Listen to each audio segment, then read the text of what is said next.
Entonces nos quedamos aquí. Y, y yo no sé por qué. De veras, ¿no? Ahora sí. Ok.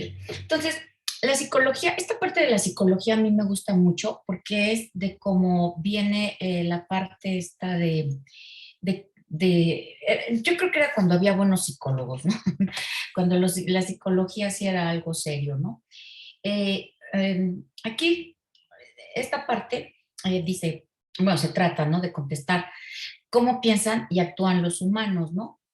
Y fíjense, los orígenes de la psicología se sitúan en Alemania entre 1821 y 94, ¿no? Este señor, Undut, que no sé cómo se pronuncia, ellos aplicaron el método científico a la visión humana y su Handbuch Fisiología Óptica aún es considerado como uno de los tratados más importantes sobre física y fisiología de la visión. Entonces, este señor abre el primer laboratorio experimental de psicología en Leipzig. Uh-huh. Y su idea se basó en desarrollar experimentos controlados donde las personas podían desarrollar tareas perceptuales o asociativas mientras hacían introspección sobre su proceso mental. Eh, la naturaleza subjetiva de los datos hace que las teorías se puedan confirmar o refutar. Entonces, la psicología trata de eso. Es difícil en el sentido de que yo siempre digo, casi todos los fenómenos que nosotros tratamos de modelar, ya sea computacionalmente o no, tienen que pasar por un proceso cognitivo. Si no pasan por ese proceso cognitivo, no podemos comprenderlo.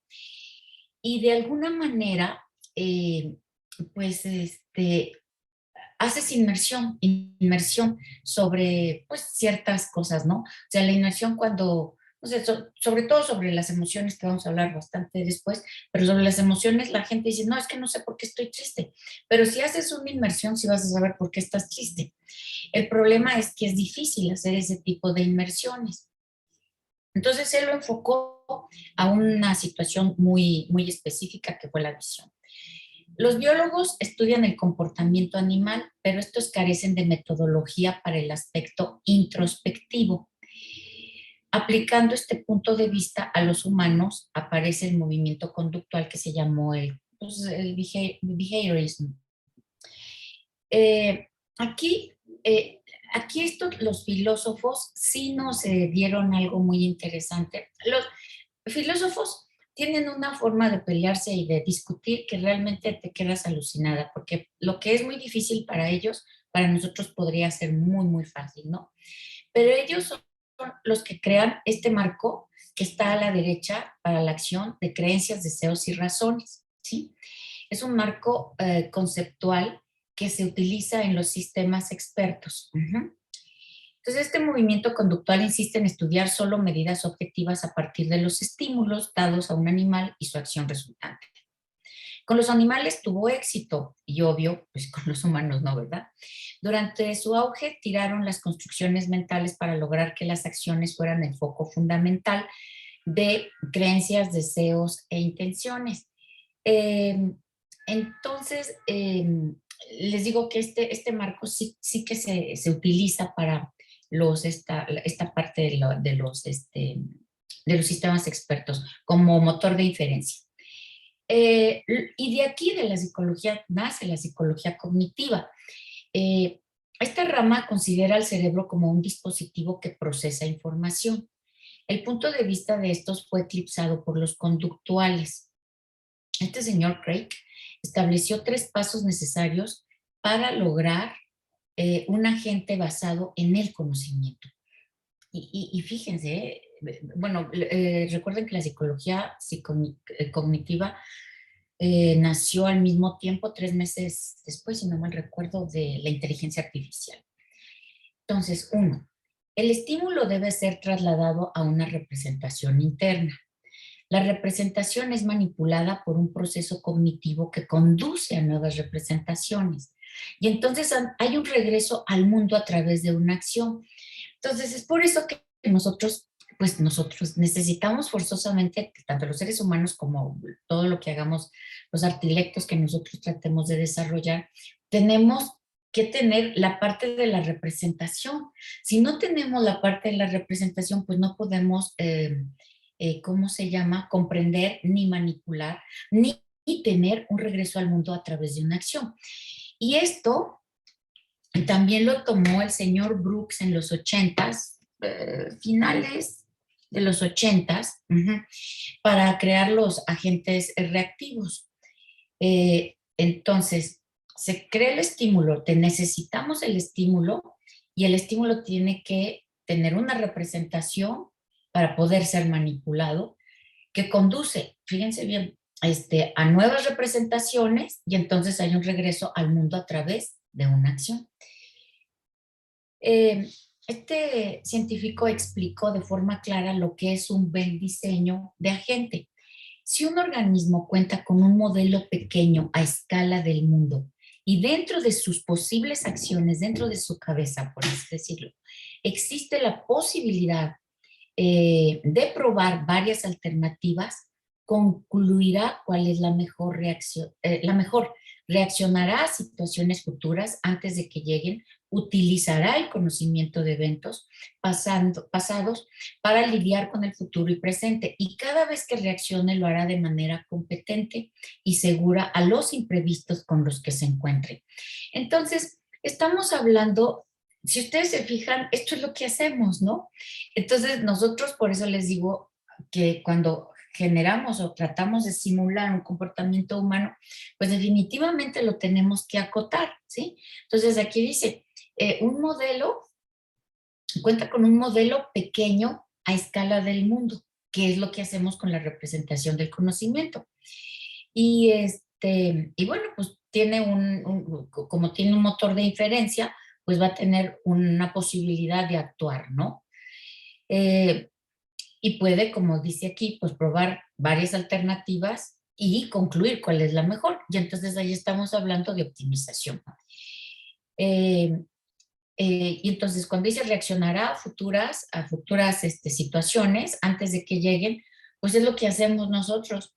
Y se supone que eso lo hacemos en teoría con el aprendizaje, ¿no? Porque como ya vimos lo que nos pasó en una ocasión, pues entonces ya sabemos lo que nos puede pasar si volvemos a pasar por ahí y entonces podemos, pues eso, prevenir, ¿no?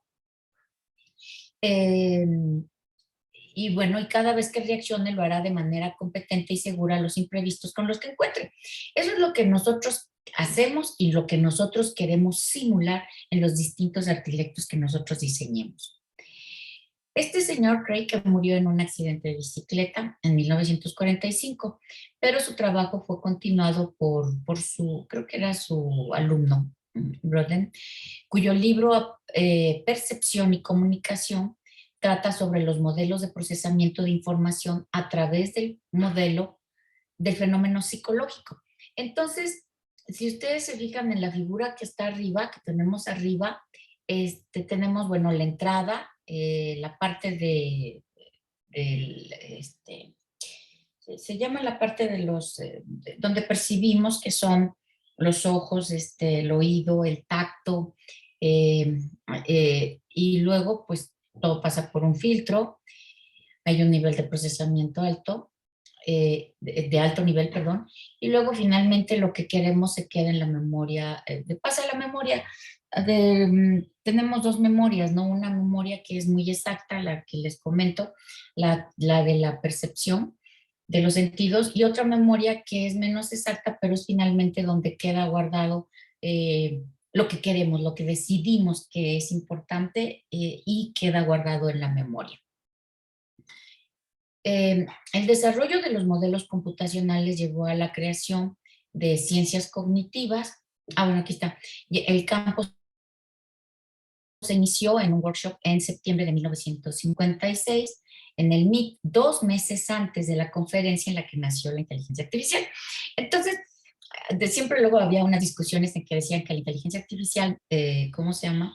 No era nada sin ciencias cognitivas y ciencias cognitivas no eran nada sin inteligencia artificial. Pero la verdad es que se complementa todo muy bien porque finalmente si queremos modelar conductas humanas, modelar, emular, pues necesitamos forzosamente a las ciencias cognitivas, ¿no? Entonces, en este workshop pues, se presentó el mágico número 7. Chomsky ya presentó los 3 modelos del lenguaje, Newell y Simon, que son también los padres de la inteligencia artificial, la lógica, teoría de la máquina. Estos 3 trabajos tan importantes mostraron cómo los modelos computacionales pueden ser utilizados para dirigir la psicología de la memoria, lenguaje y el pensamiento lógico. Obviamente piensen que todo esto estaba acotado, ¿no? O sea, realmente lo que tenemos ahora pues es muchísimo más complejo, ¿no? Actualmente es común entre los psicólogos considerar a una teoría cognitiva como un programa de computadora, ¿sí? Esto es, el programa es capaz de describir de forma detallada el mecanismo del proceso de información por medio del cual alguna función cognitiva puede ser implementada. Entonces, es ahí donde los modelos cognitivos también empiezan a tener mucho auge. Antes no se utilizaban mucho porque los modelos cognitivos necesitan mucho tiempo, mucho análisis y diseño, pero una vez que son terminados, pues la verdad es que son muchísimo más exactos y tienen muchísimo más articulado el conocimiento. Además, se está haciendo de una manera en la cual está el humano, ¿cómo se llama? Trabajando, ¿no? O sea, que no es lo mismo bueno, que no es lo mismo que un modelo que no sea un modelo como lo hacemos nosotros. O sea, hay otras formas de hacerlo, ¿no? Mecánicas, automáticas, ¿no? Luego, pues viene lo que es la ingeniería en computación, que pues desde 1940 al presente. Aquí las preguntas que se hacen es cómo se pueden construir computadoras eficientes. Para que la inteligencia artificial triunfara se necesitaban, perdón, 2 cosas: inteligencia y un artefacto. Y en este caso el artefacto pues fueron las computadoras. Entonces la computadora digital fue inventada casi al mismo tiempo por 3 países involucrados en la Segunda Guerra Mundial. Entonces ya acuérdense que todo lo que es guerra y todo conlleva mucho dinero y trae a veces, pues no a veces, sino también trae cosas buenas, ¿no? Entonces, la primera computadora operacional fue electromecánica, perdón, y fue por este señor Robinson, construida en 1940 por el equipo de Alan Turing, con el solo propósito de descifrar los mensajes alemanes. En el 43, el mismo grupo desarrolló el Coloso, una computadora, una poderosa máquina, perdón, de propósito general que utilizó los bulbos, ¿no? Los tubos de vacío, ¿no? eh, para hacer para hacerla más, pues, más, ya no electromecánica, ¿no? Más eléctrica, ¿no? La primera computadora operacional programable fue la Z3 por el alemán SUS, no sé cómo se pronuncia, en 1941. Esta incluía los números de punto flotante y el primer lenguaje de programación de alto nivel, que se llama así. Si alguien sabe alemán, a lo mejor lo puede pronunciar. Eh, y la primera computadora electrónica fue la ABC, ensamblada por este señor Atanasov y su estudiante Clifford entre 40 y 42 en la Universidad del Estado de Iowa. Este investigador recibió poco reconocimiento y apoyo pues apoyo de dinero, ¿verdad? Entonces, pero por eso es la primera computadora. La ENIAC fue desarrollada secretamente como parte de un proyecto militar en la Universidad de Pensilvania por un equipo que incluyó a estos señores, que además estos señores, y esta computadora marcó el despegue, John Mauchly y Eckert, ¿no? Estos señores, la verdad es que eran millonarios. ellos eran millonarios. Bueno, no ellos eran millonarios, sus papás tenían mucho dinero, entonces ellos llevaban una vida pues muy tranquila económicamente y entonces pues eran muy abusados, muy abusados y aprovecharon todo eso para, pues para eso, para desarrollar esta computadora, ¿no? Entonces las computadoras han tenido un incremento en velocidad y capacidad y un decremento en el precio. El rendimiento se mejora cada 18 meses y lleva así una década. Aún con este vertiginoso avance se necesita una nueva tecnología, que es hacia dónde vamos, ¿no? Con la molecular y cuántica, ¿no? Ya dicen que por ahí vienen las computadoras cuánticas, entonces pues habría que estar, que yo creo que finalmente para que nosotros tengamos o podamos tener un avance real en toda esta simulación de los, ¿cómo se llama? De los comportamientos humanos, definitivamente sí necesitamos dar un salto cuántico, ¿no? Eh, Otros dispositivos para el cálculo fue pues la primera máquina programable en 1805 por Marie Jacquard. Utilizó tarjetas perforadas para guardar información. O sea, desde entonces pues, estaban las tarjetas perforadas, que ahora, pues, si ustedes se fijan en la imagen de la izquierda, pues ya todo lo tenemos ahora en la nube, ¿no? Ay, yo tengo un problema con la nube, no me gusta.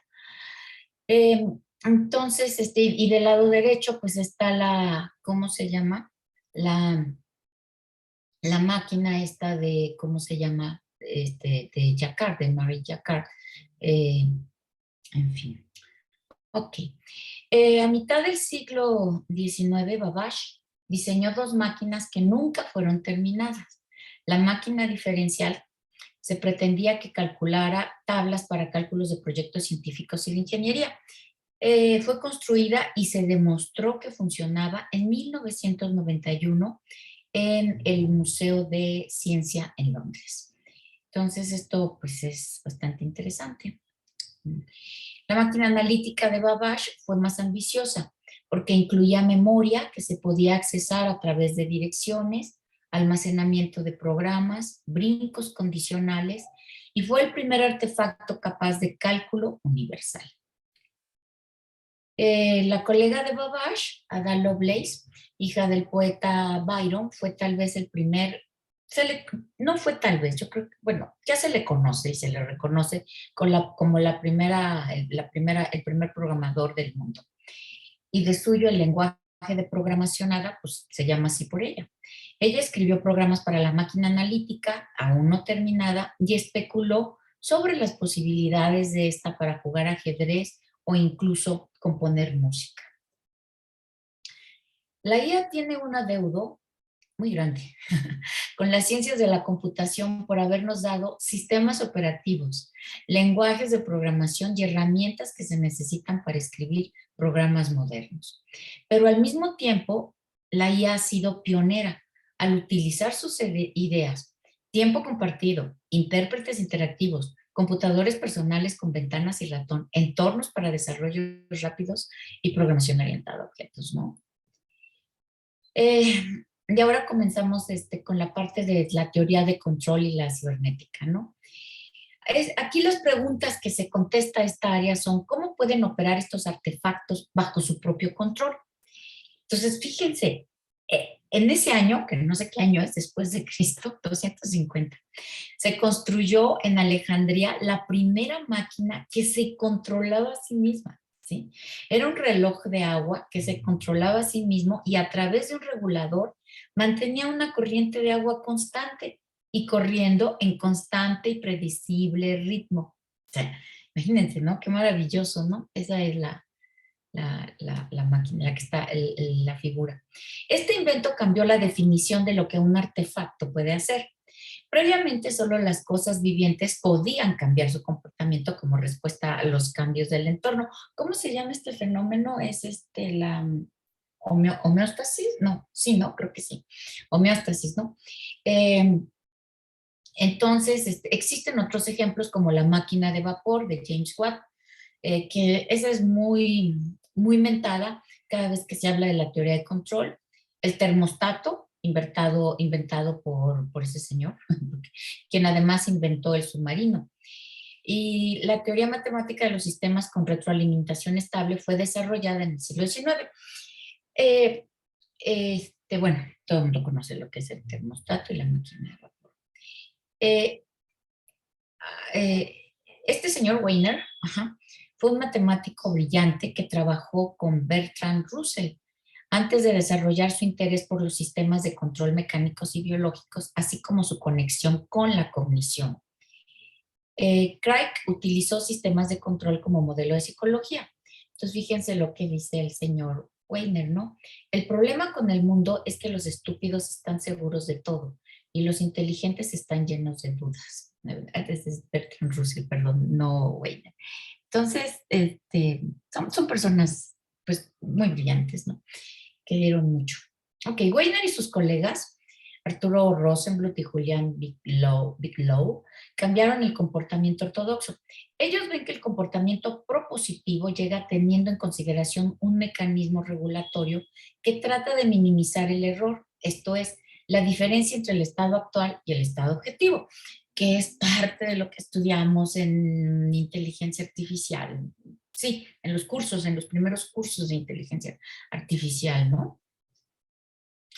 Eh, a finales de 40, estos señores organizaron una serie de conferencias que exploraron los nuevos modelos matemáticos y computacionales, perdón, de cognición y tuvieron influencia en el área de comportamiento. Existe un libro que se llama Weiner Cibernética, se convirtió en un bestseller y dio a conocer la posibilidad de crear ya máquinas con inteligencia artificial. La rama de control óptimo estocástico tiene como objetivo el diseño de sistemas que maximicen la función objetivo durante el tiempo.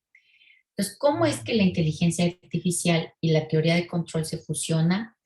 La respuesta está en las matemáticas que utilizan los participantes de estas ciencias y los problemas que tratan de resolver, ¿sí? Eh, este, bueno, eh, cálculo y el álgebra matricial llevan a sistemas que se pueden describir a través de conjuntos fijos y de variables continuas. El análisis exacto es factible solo a través del uso de sistemas lineales. IA se formalizó tratando de escapar de las limitaciones que dan los modelos matemáticos para los sistemas de control. Entonces es por eso que también hace, bueno, ustedes ya lo saben, la optimización, la heurística y otra forma de resolver las cosas que escapen a ese encasillamiento en el que te meten ¿cómo se llama?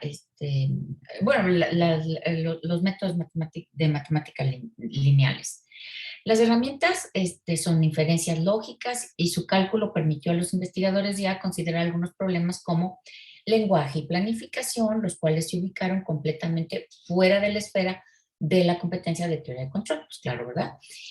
Eh, entonces, hasta aquí llega lo del control. En el caso de la lingüística, pues teníamos a Chomsky y a Skinner, que son, la verdad es que en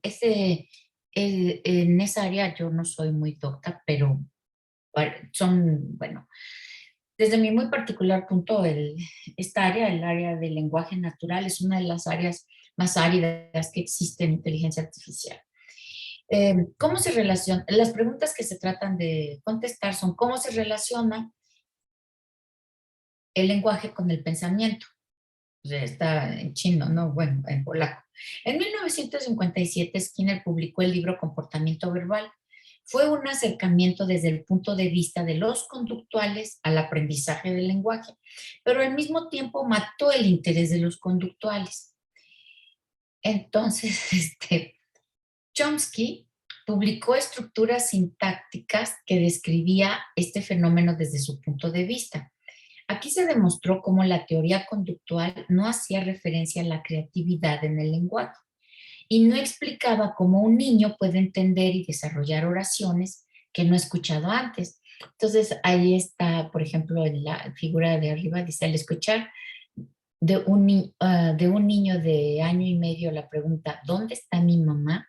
Chomsky infiere que nadie le enseñó al niño las posiciones que deben ocupar las palabras para que una oración afirmativa como mi mamá está en casa se convierta en interrogativa. Entonces, pues esa parte del lenguaje es bastante interesante y, bueno, difícil, ¿no? La teoría de Chomsky basada en modelos sintácticos regresó al lingüista hindú Panini, quien lo explicó y en teoría podrían ser programadas. Los lingüistas modernos y la inteligencia artificial nacieron más o menos en el mismo tiempo y crecieron juntos haciendo intersección en un campo híbrido que, bueno, llamado computación lingüística o procesamiento de lenguaje natural.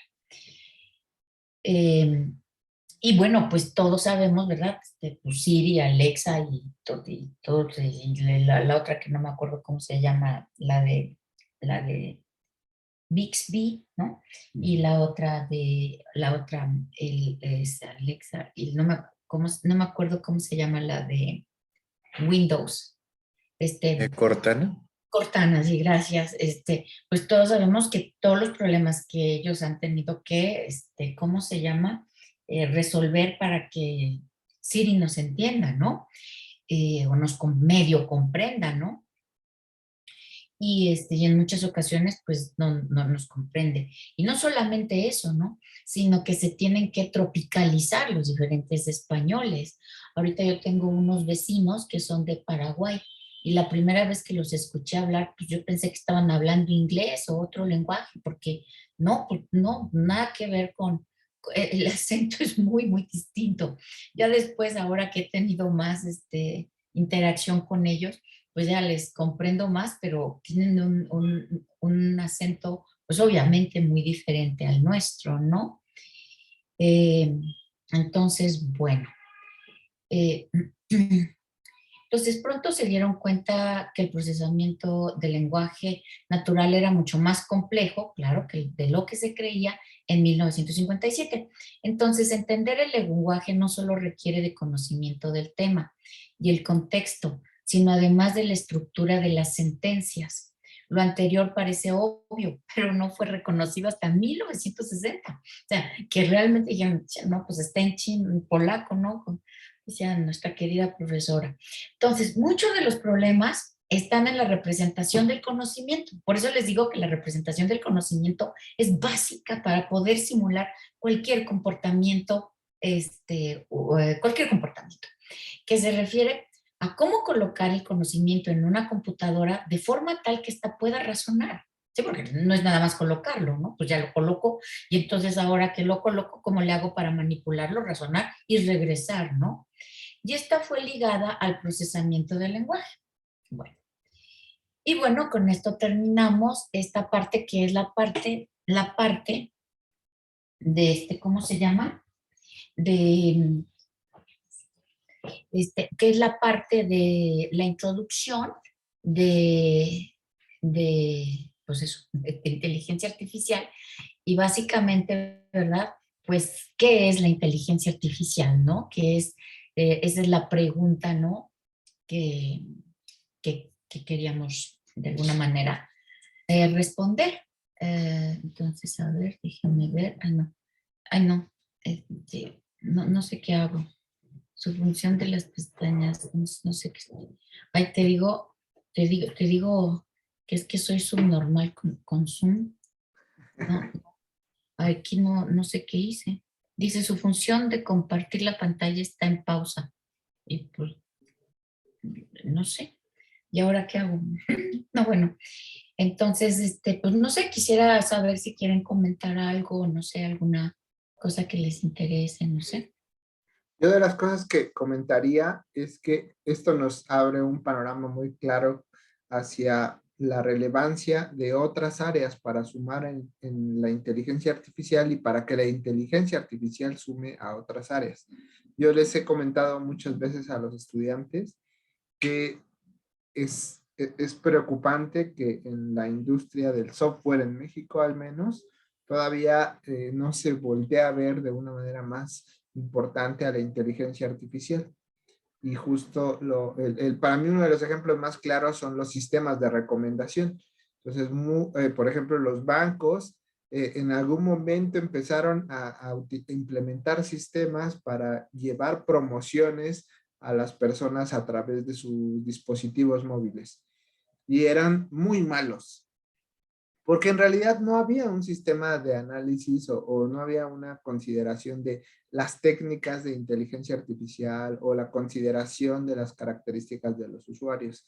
Entonces, eso hizo que estos sistemas pues rápidamente perdieran interés en los usuarios y en las empresas también, porque pues no funcionaba, ¿no? No lograbas obtener una retroalimentación positiva por parte de los usuarios. Entonces, pues ahí es donde nuevamente estas empresas que tienen sus tiendas en línea, pero que son mexicanas, pues también todavía siguen careciendo de ese tipo de sistemas de recomendación o de la aplicación de técnicas de inteligencia artificial para la toma de decisiones, cosa que en otros países se está ya tomando de una manera mucho más fuerte y las empresas entonces están sacándole mucho provecho a la inteligencia artificial, a los datos que generamos.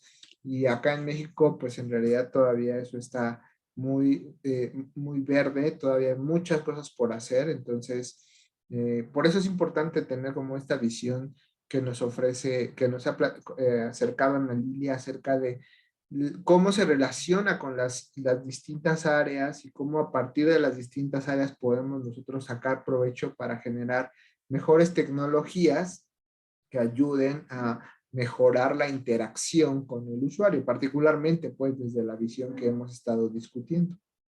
Entonces yo creo que eso es importante que lo tengan presente y pues qué bueno que están acá en este curso para que aquí podamos sumar un poquito a ese fin, ¿no? Sí, y que es importante, ¿no? Porque yo siempre he pensado, ¿ahora qué vas a hacer? Un sistema plano? O sea, ya eso es casi imposible de hacer. Tienes que meterle un poquito, aunque sea de inteligencia artificial, un poquito de percepción, un poquito de autonomía a los sistemas, porque si no, entonces, pues, ¿qué estamos haciendo? ¿No? Sistemas planos, ¿no? Todos son sistemas planos. O de Y eso manejo de conocimiento, porque cada vez más conocimiento se representa en los sistemas. además, ¿no? Y además, estos sistemas que estamos haciendo ahora tienen acceso a un montón de información que se pueden meter a la red tan tranquilamente y sacar esa información. Bueno, ya ahí ya es algo muy, muy diferente, ¿no? No, sí, y además, algo que quiero hacer énfasis es que investigación de operaciones ha estado pegada también a inteligencia artificial, ¿eh? O sea, optimización, todos los modelos heurísticos o de las técnicas heurísticas que se utilizan, esto de que la búsqueda glotona, bueno, por decir los más comunes, ¿no? Los algoritmos genéticos, las redes neuronales, esas está bien. Pero hay otros, hay muchos otros, ¿no? El recocido simulado, búsqueda glotona, otras. Es muy importante que se diesen también en inteligencia artificial para que cuando se están emulando estos problemas, se están desarrollando estas conductas, nosotros podamos decidir cuál de estas técnicas es la apropiada para nuestro problema. Porque luego nada más sabemos algoritmos genéticos y todo lo queremos resolver con algoritmos genéticos. No, no va por ahí, ¿eh? No va por ahí. En fin, ok. Entonces, ¿alguien más quiere participar?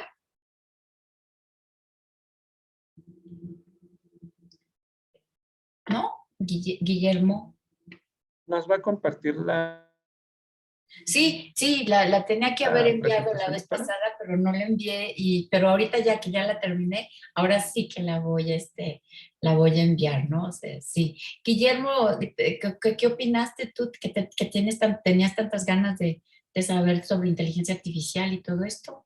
Sí, a mí se me hace muy interesante, ¿no? En cuanto a el uso que le damos a la inteligencia artificial, sí, cuando nos enfrentamos como diseñadores a diseñar un sistema con el que se va a interactuar, pues muchas veces siempre pensamos como en las funciones básicas, ¿no? Pero ya dejarlo ahí sí queda como muy, pues, exactamente como usted lo menciona, ¿no? Queda un trabajo muy plano, ¿no?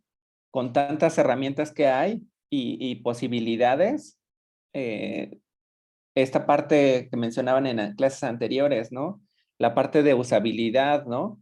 Este, pues esta parte de usabilidad yo creo que con la inteligencia artificial puede sumar a esa parte de la usabilidad, porque el usuario ya no solamente tiene acceso a esos datos, sino hay partes donde puede ser reactiva esa interfase y en otras partes donde el usuario ya no tiene que hacer nada, ¿no? Puede ser esta parte inteligente donde le ahorras pasos al usuario y eso enriquece cualquier aplicación, cualquier interfase, ¿no? Termina siendo de verdad empiezas a ayudar al usuario, ¿no? El usuario no tiene que pensar ni conflictuarse, ¿no? Lo que le pasa ahorita a usted con Zoom, pues es que le conflictúa esta parte que no entiende cómo está procesando el sistema, ¿no? Pero si hubiera algo que le ayudara, no sé, quiero hacer esto y detectara qué es lo que quiere hacer, pues bueno, entonces ya le podría mostrar, podría hacer una reacción de, quiero compartir pantalla. Ah, entonces, ya se tardó después de que dijo esa palabra, pues le aparece un botón o un texto que diga, estoy aquí, el botón, o da clic aquí para que compartas pantalla, ¿no? Eso enriquecería y facilitaría a los usuarios de gran manera, ¿no? Totalmente de acuerdo. Y eso, por ejemplo, si lo tiene Siri. Por ejemplo, yo le puedo decir a Siri, oye Siri, llévame a notas de voz. Y me lleva. Y me pone y me posiciona en notas de voz. O, oye Siri, llévame a no sé qué y me lleva. En fin, pues qué bueno. Sí, voy a mandar esto para que se suba a la plataforma. Ok, entonces, aquí voy a empezar otra vez. A mí me gustaría, ¿qué hora es? Si tenemos tiempo. Bueno, sí, sí tenemos tiempo. Sí, yo creo De, que sí. de dar otra, otra, ¿cómo se llama? Otra introducción que va ¿cómo se llama? A posicionarnos en la parte donde ya les voy a mostrar la parte de cómo es que se hacen los modelos cognitivos, ¿no? Y por qué bueno, pues los estamos utilizando, ¿no? Entonces, bueno, a ver, déjame ver. Otra vez voy a Zoom, voy a ver dónde estoy. Este, eh, en- aquí, presentar la pantalla, compartir pantalla, compartir, ahí voy. Ahí voy. Entonces, yo voy a hablar ahorita de una situación, de las interfaces en la era de la computación afectiva. Entonces, les voy a poner este pequeño video. Oh, shit. Perdón. ¿Qué está pasando aquí? No. ¿Ven? Es aquí cuando no sé qué pasa. ¿Y por qué no me lo reproduce? Ay, no. Según yo ya lo había probado.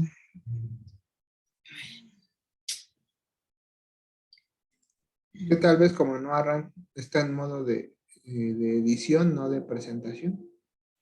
Pues no, supuestamente es Keynote, es lo que tengo. Y, y hasta donde yo siento que sí, sí, pero aquí no está. No, aquí, no, no me lo está. Ay, no, no. ¿Saben qué? Es que lo quiero poner.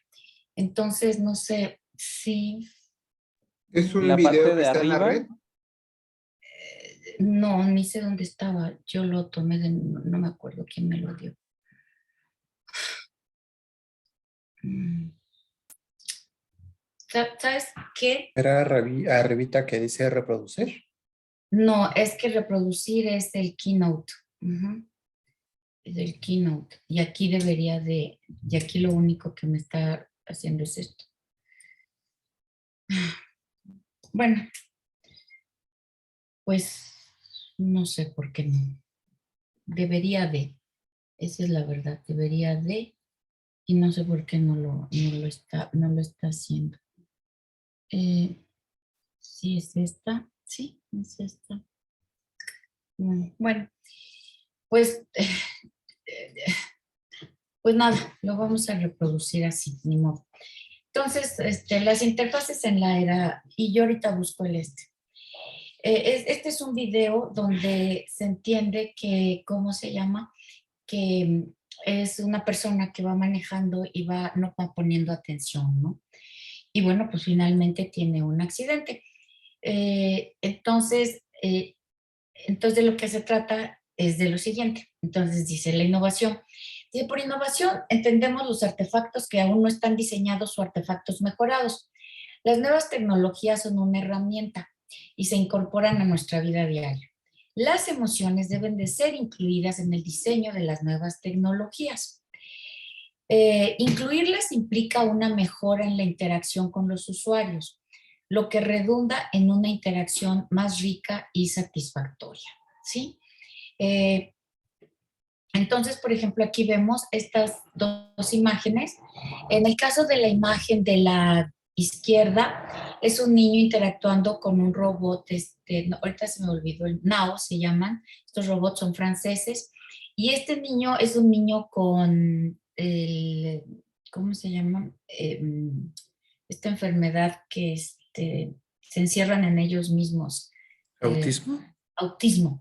Y por algún extraño sortilegio, estos niños, al acercarse a estos robots, pueden interactuar de una mejor manera que con los humanos. Se dice que es debido a que, ¿cómo se llama? No tienen tantas gesticulaciones como tenemos los humanos. Y para los niños autistas es muy difícil, ¿qué vamos a decir? Pues la parte esta de las gesticulaciones, comprendernos y no quieren, o sea, les cuesta trabajo, ¿no? Interactuar con nosotros, ¿no? Entonces, pues esto es parte de lo que hablamos, ¿verdad?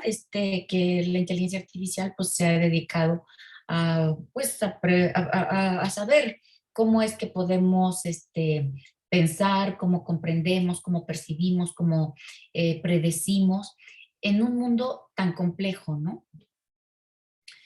La computación afectiva nace en finales de los 90 y es debido a la doctora Rosalind Picard, que ella es del MIT. Ella pues es una persona muy brillante del MIT. Y ella es la que, pues básicamente es la que funda la línea de computación afectiva.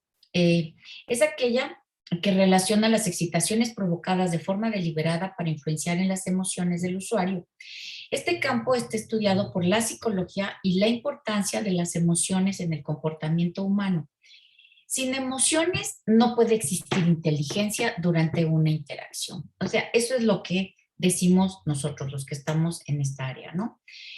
Entonces, pues durante mucho tiempo, pues se pensaba que el hombre era nada más, que bueno, que para tomar una buena decisión tenías que ser total y absolutamente racional, lo cual no es verdad, ¿no? Porque las emociones son el guardián de nuestras acciones, que a veces no hacemos lo que debemos hacer y pues sí nos toman desprevenidas, pero de eso se trata, ¿no? Entonces, se ha descubierto que las emociones están relacionadas con el proceso de toma de decisiones, con la percepción, con la interacción humana y con la inteligencia. Este hecho, combinado con los ordenadores hábiles en el reconocimiento de expresiones y emociones, abre nuevas áreas para la investigación, como es la computación afectiva y el diseño emocional.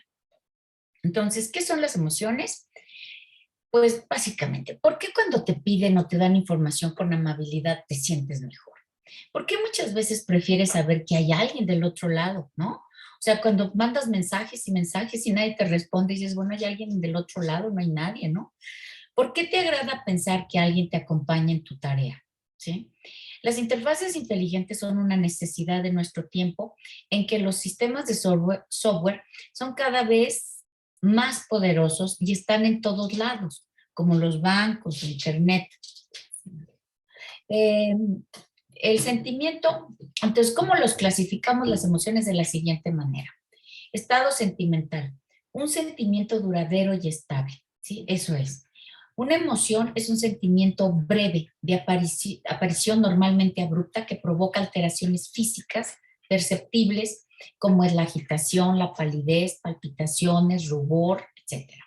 Pasión es un sentimiento intenso, vehemente, que ejerce un influjo poderoso sobre el comportamiento. Entonces, nosotros nos vamos a enfocar en la emoción. El estado sentimental no, es un sentimiento duradero y estable. Y la pasión es lo que menos queremos, porque es cuando cometes estupideces como suicidios, celos que matan a las personas, y si no, acuérdense de Otelo, el príncipe moro, ¿no? Entonces, la pasión, esos son, no lo queremos. Nosotros queremos trabajar sobre la emoción, la parte de en medio, ¿no? Este señor, bueno, este doctor Carlos Castilla, ¿verdad? Dice, con los sentimientos cada sujeto ordena los objetos que compone su realidad. Los sentimientos, pues, son instrumentos de que dispone el sujeto para la relación afectivo-emocional, tanto con personas, animales y cosas, cuanto consigo mismo. Es decir, son sus pensamientos, fantasías, deseos, impulsos, incluso con sus propios sentimientos, ¿sí? Este filósofo, Antonio Marina, dice, los sentimientos modifican el pensamiento, la acción y el entorno. La acción modifica el pensamiento, los sentimientos y el entorno. Y los pensamientos influyen en los sentimientos, la acción y el entorno. Bueno, entonces tenemos nuestro modelo computacional propuesto por Lowenstein y Lerner, en donde en el recuadro verde nosotros vamos a tener el momento de la decisión. Cuando nosotros estamos tomando una X decisión, en un proceso de toma de decisiones, en automático pensamos en las consecuencias esperadas. Las consecuencias esperadas conducen a emociones esperadas. Y las emociones esperadas son un camino que le llaman la influencia de la anticipación, ¿sí? Y le pega a las emociones inmediatas, que es el recuadro izquierdo antes del el recuadro verde. Y luego, por otro lado, están las influencias incidentales. Ahorita les explico. Entonces, si tú vas a pensar en que te vas a comprar, no sé, yo siempre digo, imagínate que estás en, no sé, que te vas a comprar un boleto, para ir a, para la lotería. Pues en automático va a haber una consecuencia esperada que dirás, ¿qué tal que me saco, no? Un buen premio, ¿no? Y hay una emoción esperada que es alegría o una cosita así que te da un gusto, ¿no? Sí. Entonces, eso es lo que sucede. También si te imaginas y dices, ya vienen las vacaciones, ¿cómo me gustaría estar en la playa, no? Pues esa es una emoción esperada. La influencia de las emociones incidentales no tiene nada que ver con el evento con el evento que se está tomando dentro del proceso de decisión. Las emociones incidentales son cómo te fue, o sea, cómo estás, ¿sí? Entonces, por ejemplo, si acabo de llegar de hacer del gym, pues voy a estar muy contenta, ¿no? Y llego al trabajo y pues vengo muy contentita, ¿no? Pero qué tal que en el transcurso de ir a la universidad, pues se me atravesó una moto, ¿no? De estas que parecen tontas, ¿no? Y pues ya me enojé o ya le di un golpe al coche o yo qué sé. Entonces esa influencia es incidental y también le pegan las emociones inmediatas. Entonces se vuelve un collage que finalmente, pues le va a pegar ese collage a la decisión que vayas a tomar. Y ahí sí ya va a depender de qué, pues de tu inteligencia emocional, ¿no? Si es un caso muy fuerte y si no, pues no pasa nada. Ok. Entonces, ¿cómo afectan las emociones? Bueno, se supone que intervenciones afectivas en las interacciones son buenas. O sea, esto es, si tú estoy sentado resolviendo un montón de problemas o la gente que tiene estos trabajos de los que hablábamos, muchachos, esos trabajos de donde ganan 50,000 pesos pero no tienen vida propia, ¿no? Porque tienen que estar, ¿cómo se llama? pues metidos, codificando o yo qué sé, ¿cómo se dice? Liderando grupos de trabajo y dando pues, los entregables, ¿no? Que tienes que decir, pues esto lo entrego tal fecha, ta, ta, ta, ta, ta, ta. Son trabajos de mucha carga. Un trabajo también que es de mucha carga cognitiva es el trabajo de los controladores de vuelo, ¿sí? Los que están en la torre de control. Entonces, después de un tiempo, pues te pones mal, porque tu cabeza también tiene un límite, tu cerebro. Entonces, se ha descubierto que si hay unas intervenciones en ese momento donde te diga, oye, que te cuento un chiste, pues cuéntamelo, ¿sí? Ay, pues mira, me sacó, pero mira, es que qué bueno, ¿no? Mismo ahora, ¿no? Con estas cosas que tenemos, estos relojes, estos Fitbit que tenemos, pues lo que está sucediendo, pues es que de repente te vibra el teléfono, ¿no? Dices, ¿por qué me vibra? Aquí estoy. Párate, da 5 pasos, da 10 pasos, ¿no? Bueno, pero ahora imagínense que sea otra forma, ¿no? O qué tal que te pongo un pedacito de tu canción favorita, ¿no? Cosas por el estilo. Entonces, rompen ese ciclo en el que están metidas las personas con una carga cognitiva muy fuerte y pues tienen un trabajo, cuando regresan tienen un mejor rendimiento. Eso es lo que se ha comprobado, ¿no? Existen dos enfoques para las emociones, uno es el cognitivo y uno es el biológico. Nosotros nos enfocamos en el cognitivo, ¿no? Entonces, pues si ustedes se fijan en este pequeño mapita, pues tenemos una situación estimulante significante y va a entrar en acción tanto el cognitivo como el biológico de forma paralela para tomar una decisión. Eh, en el caso del cognitivo, estamos hablando de la historia de aprendizaje social y cultural del individuo, que es mucho dónde se creó, qué tipo de educación recibió, los valores, la historia, el lugar el país donde se creó. Y bueno, pues las estructuras y patrones corticales que ya sabemos que cambian entre más, ¿cómo se llama?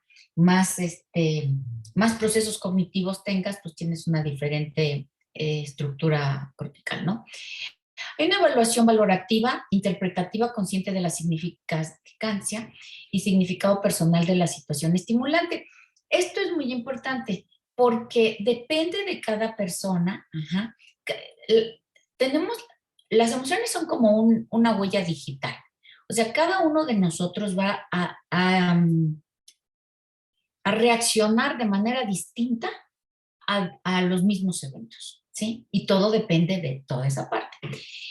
En el caso de la parte biológica, pues está la historia filogenética evolutiva de la especie, estructuras y patrones subcorticales, que ahí no podemos hacer mucho, porque también ahí siempre he entrado y siempre he querido y he dicho que debería haber cursos de inteligencia emocional, pero en esta parte es cuando podemos comprender que tenemos amigos que pues hay unos que tienen de corta mecha, otros no tienen mecha, y otros ni fu ni fa, ¿no? Son bastante tranquilos y pase lo que pase, les resbala todo, ¿no?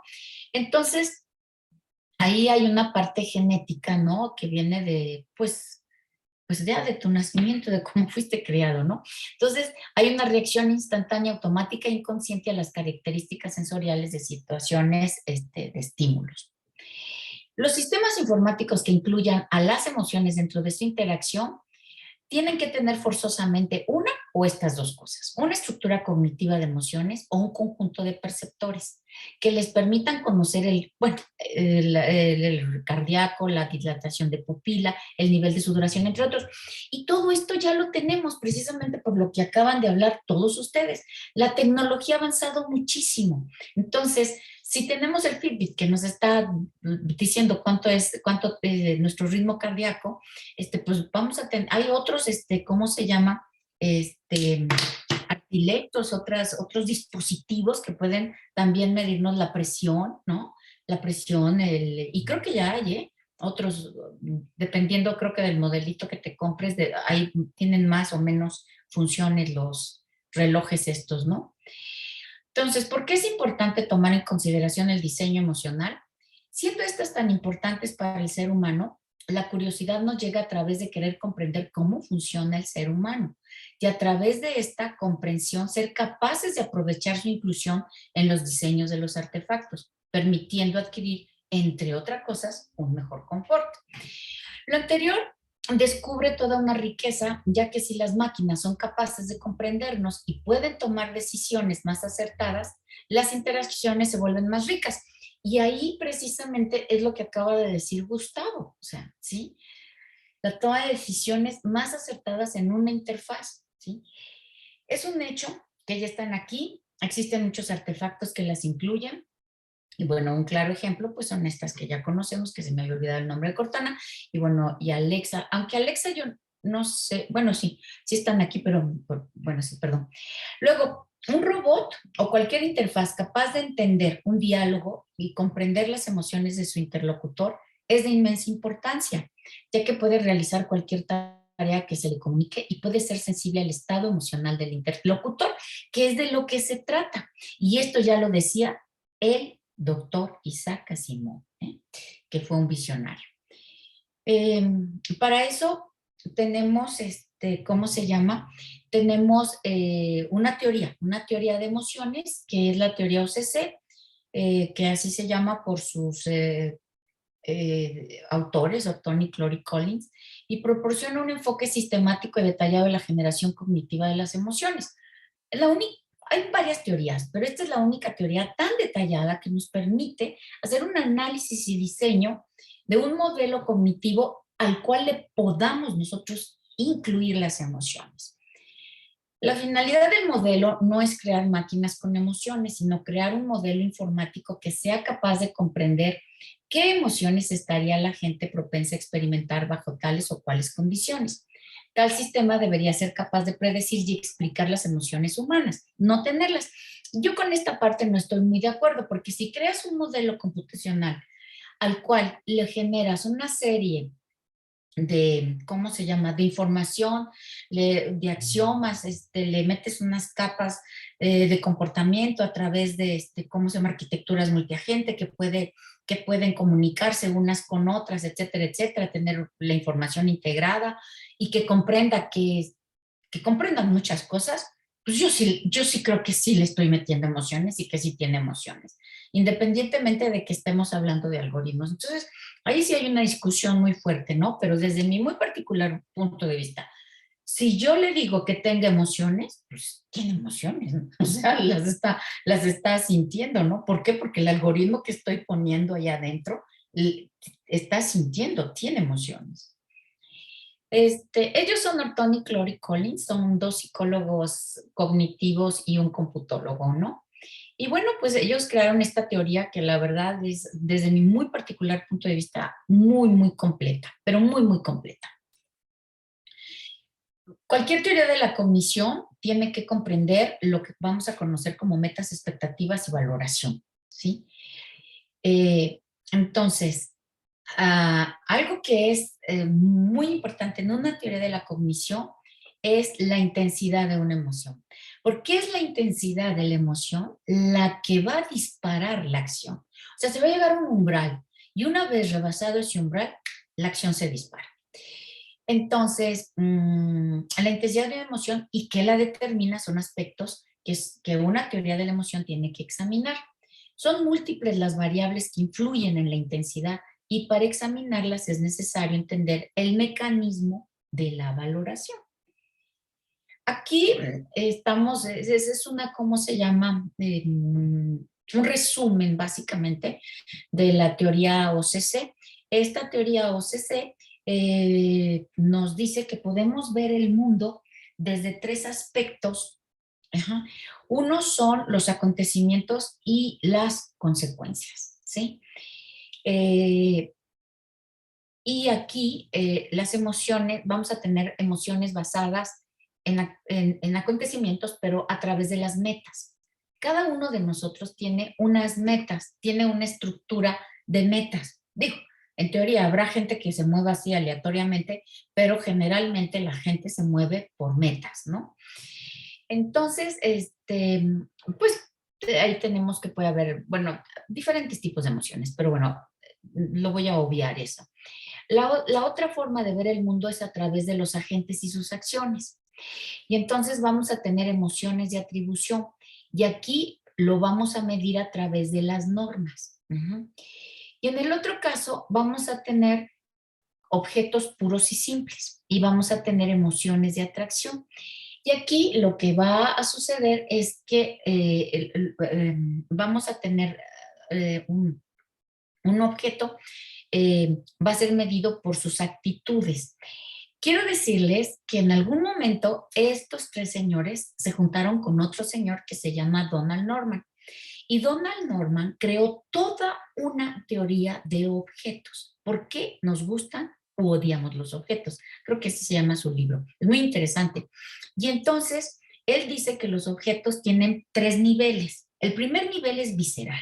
Voltea si te gusta. ¿Por qué te gusta? ¿Quién sabe? Te gusta. El segundo nivel es conductual.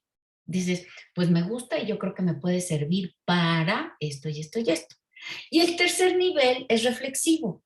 Es decir, si yo tengo este objeto, ay, pues si yo sé hablar francés, puede ser como un objeto, o la gente va a decir, mira, habla francés, ¿sí? Esa es la parte, pero además ya paso por el conductual, me sirve para comunicarme, me sirve para viajar.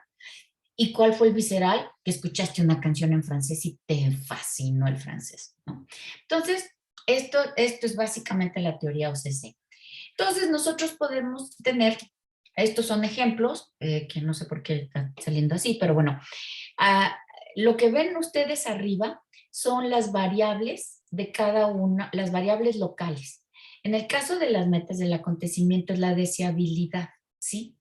Entonces, es la valoración de esa meta que te quieres recibir y cuánto lo deseas, ¿no? En el caso de las emociones por atribución y los agentes, es la plausibilidad o censurabilidad. O sea, yo admiro ¿cómo se llama? El comportamiento de una persona o lo censuro, ¿sí? ¿Y esto por qué lo puedo hacer? Porque hay normas, porque hay leyes, ¿sí? Entonces, de acuerdo a unas ciertas normas, a un cierto reglamento, si la persona se comporta de acuerdo a él, pues entonces yo puedo decir que está bien o está mal, ¿no? No, tampoco hay mucha subjetividad, ¿no? En el caso de los objetos, pues como les digo, pues simple y sencillamente te gusta. ¿Por qué? Pues no sé, porque te gustan. Sin embargo, hay que hacer notar que también son una fuente potencial que genera juicios parciales y acciones imprudentes. De aquí que tanto en los sistemas como en los humanos deban ser tratados de forma inteligente a través de la inteligencia emocional. Y por eso nosotros no queremos saber nada de las pasiones ni de esas cosas. Aquí, por ejemplo, tenemos a una señora ya bastante mayor que hace, ¿cómo se llama el santo ese? Bon no sé qué. Esa cosa, sí. Y la señora es ya bastante mayor, pero pues como se acaba de morir su marido y la verdad es que vivió reprimida, pues entonces se emocionó y hizo eso. ¿Cómo quedó después? No te dice, pero bueno. Entonces, ahí es donde tienes que también tener una serie pues, de revisión, ¿no? Entonces, una interfaz, entonces el ejemplo que yo les pongo ahorita es una interfaz para un autoconsentimiento, que sería una interfaz inteligente. Ajá. Entonces, es bien sabido que el ser humano no es capaz de evolucionar. Ya nos faltan 10 minutos. Con respecto a la conducción segura de automóviles. ¿Por qué? Porque hay alta velocidad, condiciones en mucho tráfico, falta de visibilidad, calles de ciudad congestionada, o simplemente porque son irresponsables, como todos los conductores aquí en México, y no cuentan con educación vial. De aquí que no sea raro que haya gran cantidad de accidentes. Entonces, pues esto es lo que se ha tratado de evitar, ¿no? Vean aquí, la persona va enojada. Aquí donde yo vivo es ¿cómo se llama? Una esquina terrible que se pone como locos a las 7 cuando salen todos los oficinistas. Y es terrible, terrible, terrible. Se ve como, bueno, sí se han llegado a bajar del coche y a pelearse. Y se gritan hasta lo que no, así como este señor. Y tocan el claxon como locos. Entonces, bueno, entonces realmente tenemos muchas cosas para poder aliviar en mucho estas situaciones. Entonces, con la teoría con esta teoría se creó una pequeña interfaz emocional para un motor de inferencia, para un motor siendo un motor de inferencia para un auto, ¿sí? Entonces aquí nosotros tenemos un conjunto de elementos. Esto es nada más un ejemplo, muchachos, porque para hacerlo tenemos que trabajar mucho antes de, pero ya aquí está el resumen. Entonces, esto es una estructura cognitivo-afectiva donde tenemos los conceptos de la conducta. Todo esto nos lo da la teoría OCC. Entonces, tenemos enlaces que son necesarios y facilitadores. También tenemos inhibidores, aquí no existen. Tenemos metas activas de interés y de relleno. Las activas son las que yo puedo hacer.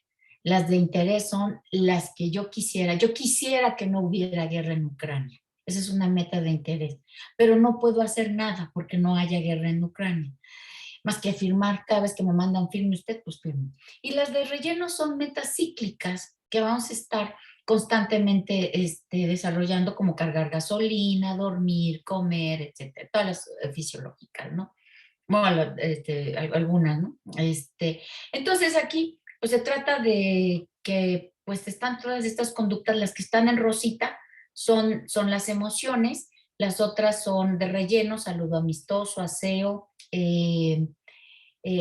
temores no confirmados y bueno, las activas son que queremos, la interfaz quiere conducción segura y sobrevivir. Entonces, pues se le van a aplicar emociones sintéticas, va a estar el tranquilo y contento, la interfaz, a sentirse valorado, y bueno, los eventos que provocan el que esté tranquilo y contento, pues son el aseo, el mantenimiento, sentirse valorado, pues es que le saluden, y bueno, el temores no confirmados es que haya una conducción segura.